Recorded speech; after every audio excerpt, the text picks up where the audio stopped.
મુન્દ્રાની ગોકુલમ સોસાયટીમાં ચોરી કરવા માટે શખ્સો આવ્યા હતા. સિક્યુરિટી ગાર્ડે પોલીસને જાણ કરતા સોસાયટીમાં આવીને રંગે હાથ આરોપીને પકડી લેવામાં આવ્યો હતો, જેની પૂછપરછ કરતા આંતરરાજ્ય ચડ્ડી બનિયાનધારી ગેંગનો સરદાર હોવાનું સામે આવ્યું હતું. મળતી વિગતો મુજબ મિલકત સંબંધી ગુનાઓ અટકાવવા મુન્દ્રા પોલીસ દ્વારા શહેરમાં આવેલી સોસાયટીના રહીશો અને સિક્યુરિટી ગાર્ડનું એક અલાયદું આપની સુરક્ષા અમારો સંકલ્પ નામનું વોટ્સએપ ગ્રુપ બનાવાયું છે. તેના માધ્યમથી જરૂરી સૂચનાઓ આપવામાં આવતી હતી. તેમાં જે મકાનો બંધ હોય ત્યાં વિશેષ પેટ્રોલિંગ રાખવા અને તે બાબતે પોલીસને જાણ કરવા સૂચના આપવામાં આવી હતી. મુન્દ્રાની ગોકુલમ સોસાયટીના સિક્યુરિટી ગાર્ડ હરદેવસિંહ રાણાએ ગોકુલમ સોસાયટીના કેમેરામાં અમુક ચડ્ડી બનિયાન પહેરેલા ઈસમો સોસાયટીમાં પ્રવેશ કરતા દેખાય છે તેવી જાણ પોલીસ મથકે કરી હતી, જેથી પોલીસ મોકલો ફરજ પરના પીએસઓએ રાત્રિ ફરજ પરના પોલીસના માણસોને તુરંત ત્યાં પહોંચવા સૂચના આપતા પોલીસે સમય સૂચકતા વાપરી ત્વરિત પહોંચી હરદેવસિંહ તથા સોસાયટીના માણસો સાથે મળી એક ઈસમને ચોરી કરેલા મુદ્દામાલ સાથે રંગે હાથ પકડી પાડ્યો હતો. જિલ્લા પોલીસ અધિક્ષક વિકાસ સુંડાએ આરોપીની ઊંડાણપૂર્વક પૂછપરછ કરવા તેમજ તેના વતનમાં સ્થાનિક પોલીસનો સંપર્ક કરી અન્ય ગુનામાં તેની સંડોવણી અંગે તપાસ કરવા સૂચના આપી હતી. દરમિયાન આ કુખ્યાત આરોપી સુરમ ઉર્ફે સુરેશ કાલિયા મીનામાં મધ્યપ્રદેશની ખુંખાર ચડ્ડી બનિયાનધારી ટોળકીનો સરદાર છે.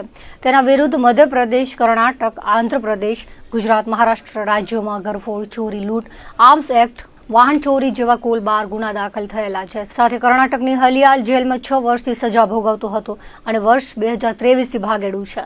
તેમજ તેના વતન ઉદયગઢ તથા અન્ય રાજ્યોમાં ઘણા ગુનાઓમાં પણ તે વોન્ટેડ છે. તાજેતરમાં મુન્દ્રા પોલીસ દ્વારા એક ખૂબ જ મહત્વનું ડિટેક્શન કરવામાં આવેલું છે, જેમાં મુન્દ્રા પોલીસ દ્વારા એક આગવી અનોખી પહેલ કરવામાં આવેલી છે.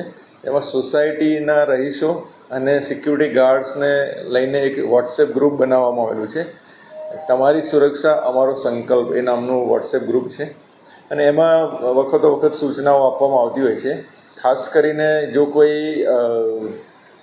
બંધ મકાન હોય તો એ વિસ્તારોમાં પેટ્રોલિંગ રાખવાની સૂચના એમાં આપવામાં આવતી હોય છે અને એ સૂચના અનુસંધાને મુન્દ્રામાં ગોકુલમ સોસાયટીમાં એક હરદેવ રાણા કરીને એક છે, હરદેવસિંહ રાણા કરીને, એ ત્યાંના સિક્યુરિટી ગાર્ડ છે. એમણે 14મી તારીખે મુન્દ્રા પોલીસને એક ઇન્ફોર્મેશન આપેલી કે ચડ્ડી બનિયાન પહેરેલા ઈસમો ત્યાં એક સોસાયટીમાં ઘૂસેલા છે, એવું એને સીસીટીવી કેમેરામાં દેખાયું.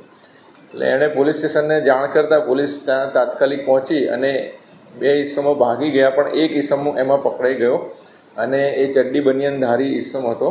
અને એની પછી પૂછપરછ કરવામાં આવી તો એણે શરૂઆતમાં પોતાનું નામ સુરેશ બતાવ્યું, પછી સુનિલ બતાવ્યું, એમ અલગ અલગ નામ બતાવતો હતો. એ પછી ઈ ગુજકોપને બધા જેટલા પણ જે ગેજેટ્સ છે આપણી સરકારશ્રીના જે પણ અવેલેબલ પેલા એ છે એમાંથી એની સર્ચ કરવામાં આવી અને પછી મધ્યપ્રદેશનો હોય એવું જણાયું. એટલે મધ્યપ્રદેશ પોલીસનો સંપર્ક કરવામાં આવ્યો. ત્યારે ખબર પડી કે મધ્યપ્રદેશની એક ચડ્ડી બનિયાનધારી ગેંગનો આ મુખ્ય સરદાર છે અને કર્ણાટકની હલિયાલ જેલમાં એ 2017થી 2023 દરમિયાન એ જેલમાં હતો અને પછી ત્યાંથી ભાગી ગયેલો અને ત્યાંથી એ ગુનામાં પણ એ ભાગેડું હતો.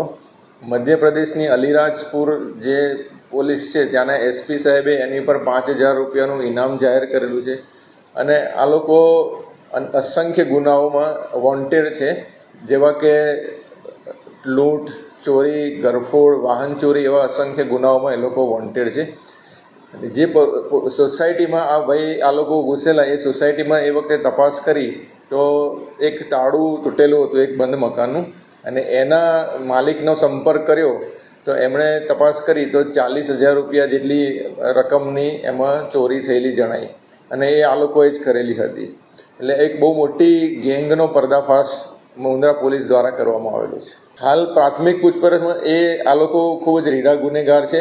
જેમ કીધું કે પોતાનું નામ પણ એ બતાવતો નહોતો, પણ એમની જે મોડસ ઓપરેન્ડી જે ખબર પડી કે એ લોકો જે જાહેર જગ્યા જે સોસાયટીની બાજુમાં મોટું મેદાન કે એવું હોય તો આ લોકો એ મેદાનમાં ચડ્ડી બનિયાનધારી હોય અને એ લોકો પછી એ મેદાનમાં જે ઝાડી હોય ને ત્યાં સૂઈ રહે.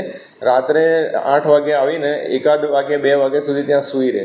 પછી બધા ઊંઘી જાય એવું લાગે એટલે પછી એ લોકો એક કોર્ટ કૂદીને અથવા તો બીજી કોઈ રીતે એ સોસાયટીમાં એન્ટર થઈને જે કોઈ પણ બંધ મકાન હોય ત્યાં ચોરી કરતા હતા.